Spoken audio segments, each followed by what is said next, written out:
How are you today? Very good, thank you. Cool. So how's it been going? You've been traveling a lot recently, and what do you think is one of the most wonderful moments in your career? Well, I've been traveling a lot, you know. I've been doing that for a few years already. You know, it's something that I really love to do, is, you know, spread the Jiu-Jitsu around the world. I think it's one of my purpose in my career, in my life, you know, that I focus on, is like spread, you know, the Jiu-Jitsu around the world, because I believe that Jiu-Jitsu changes people's lives in many ways, in many directions, and it changed my life, you know, and I like to kind of retribute, like, by giving back, you know, and then I travel around the world doing that a lot, and you know, I think in my career, from my personal point of view, it's always getting better and better, you know, because it's all about the focus that you put in. If you think about the focus that I had in the competition in the previous years, I managed to achieve, you know, the pinnacle for myself. I got further than I expect even myself get, you know. And now it changed a little bit with when you achieve some goals, you always want something more, and then sometimes you miss what you had. Once you win, you want to always have that taste of the winning again. But I believe that nowadays is the best season of my career, because I join all the experiences that I collected through my journey. So I have that knowledge of what I'm doing. I have the direction of what I'm doing.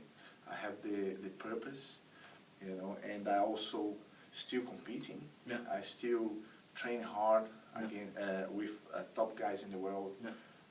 I'm very fortunate to go around the world and teach many different kind of people, and also train with many different kind of people, which is also a lesson itself. Yeah. So I would say now I'm feeling, you know, as a great sport, to be honest. Yeah. The spread of Jiu-Jitsu, how far do you think it can go?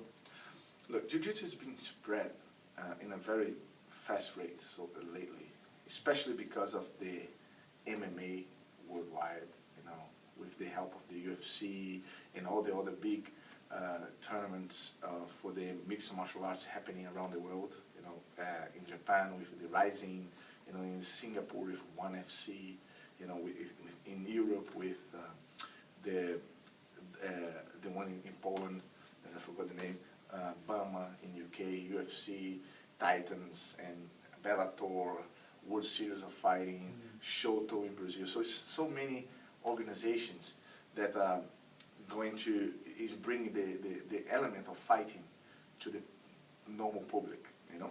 If you stop to think, the fans of the MMA, they don't necessarily fight. They're not necessarily fighters. It's like in boxing, you know. You like to go watch, you know, to get a beer and have a look, and just have fun watching people fighting.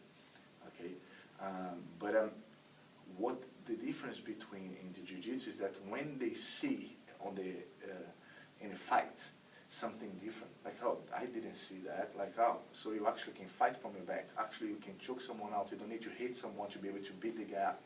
It calls attention for these average people, and they want to try.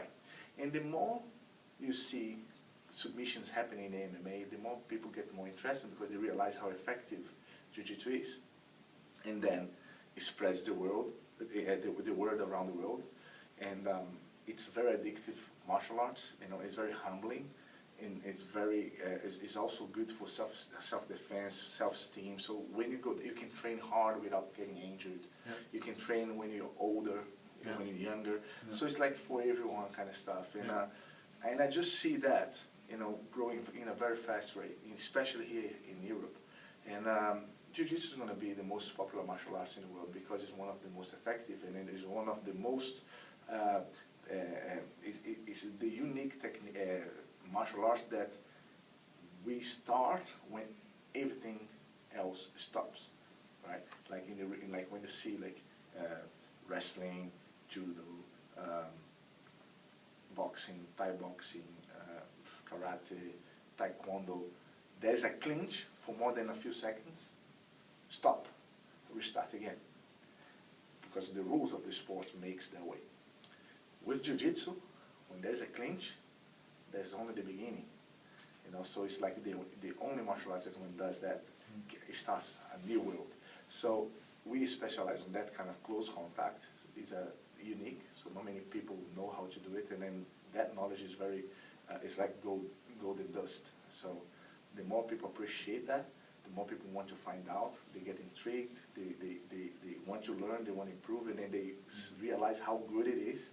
They realize how good actually the lifestyle, the Jiu-Jitsu lifestyle makes on their lives in terms of healthy, you know, people around, and you know, the family feel, and the dieting, the taking care of your body, living a healthy lifestyle, and then they want to spread to everyone around them, and then that's the big thing. It's just like a big bang around the world, and then I'm so happy to be part of that pusher, one of the pushers to spread even further. Yeah, yeah. And nowadays the game changes so quickly as well, because different people come up with different styles, including sambo techniques and things like that. But what's your go-to move with gi and no gi, especially? I have a lot of, one of the things that I like to do, especially when I'm off season, is always try to develop my game in different directions, so I don't become predictable. And that's the advantage of Jiu-Jitsu. There's so many variables, so many combinations that is. You know, it's not like only 5 movements that I can interlink between themselves. It's like hundreds of movements that can be interlinked with themselves. And in a fight time, you can only do so much. Yeah. You know, so I like to myself always surprise my opponent with some different thing coming up. You know, I have been doing different things since when I started competing in 1996. And every year that I come to the World Championships, I come with something different, so I don't get predictable. That's the way that I like to do. But there are people that stick with their own game, and that's up to them. But I love playing from the bottom. I think I'm very, I spend most of my time playing on the bottom, but because once you sweep the guy, you end up on the top. I had to learn how to do on top, and now it's one of my favorite things is be on the top. So it varies really. You know, I like to go for submissions all the time. I like triangles. I like arm triangles. You know, and I like the close guard attacks. I don't have like a special thing, just one movement. I like, depends on where I am. If I'm on the bottom, close guard, boom, I want to go for armbars or chokes or triangles. If I'm on top, I want to pass and arm triangle the guy. If the guy turns, I want to go and choke him out. My favorite technique overall is the arm triangle when I'm on the top on the mount or side control. That's one of my most efficient techniques so far. Okay. And you've come a long way. You have an impressive record. I have here actually some of your credentials. You are a multiple-time ADCC champion, world champion, including absolutes. You are a Pan-American champion, a European champion. You are an international team champion, and the list goes on, including no-gi world titles as well. And what advice could you give with your experience to younger fighters? What experience would you like to share? Well, I'm very fortunate to be able to carry on following my dream. When you see like, okay, that's my records is kind of, I never stop to think myself, but when you start like talking about it, you look at, you listen and damn, that's a lot of stuff. Because I just take the day by day as it goes. If I won a world championship last weekend, and then I have a fight coming up next month, that's gone. It's another challenge in my mind, so I never stop to think about it. But when you stop to think, it's a very good record, right? But I didn't win all the time on the beginning. I've lost many times. And I remember my first, when I was a blue belt, already winning in my region. You know, I was kind of one of the best in my state and on my region. North of Brazil is very huge. It's like basically I was the champion of the Eastern Europe. You know, and every time that I was going to the European Championships, I lost in the first round, and I go back to my place and I start doing again, and I go back. lost again the first round for 4 consecutive competitions in the IBJJF. So as a blue belt, that wasn't easy. But one thing that, one of the qualities of myself that made me achieve what I achieved is the persistence and determination on the goal. I trace a goal that, listen, I want to be good at this, I want to do my best on this, and it doesn't matter how hard it will be, I will keep going in the same direction. I'm going to try to find myself towards that direction. And that was what made a huge difference. You know, I believe that if you are interested on what you do, if you try to figure out answers for what you don't know, if you try to give your best on training and try to figure out the best way that your body will work towards that goal, and discover yourself within, you're going to get there. Okay? That's the difference between a black belt, average black belt, a tough black belt, and a world champion black belt. It's that guy that has that drive, that they will go through anything to be able to achieve the main goal.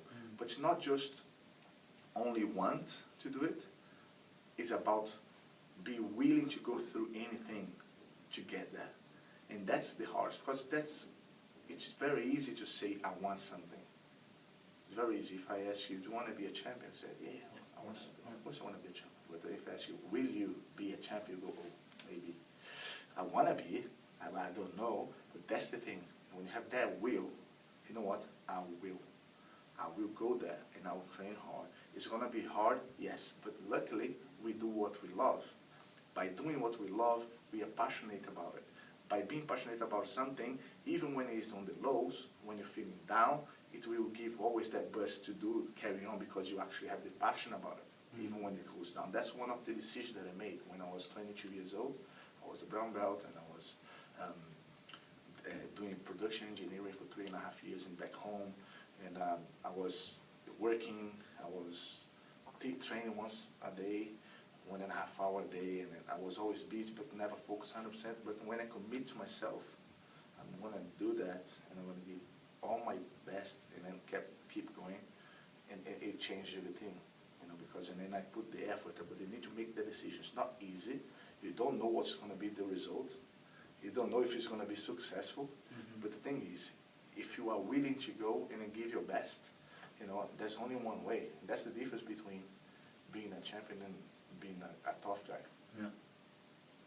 Well, thank you very much, Braulio, for being here and coming and teaching us the seminar today. I'm excited. And I hope you had a great time here in Holland. Always. And I hope to see you again. Thank you very much. Thank you very much. Thank you very much, everyone, guys. Thank you. And keep tuned, and I'll see you guys later. Have fun. See you.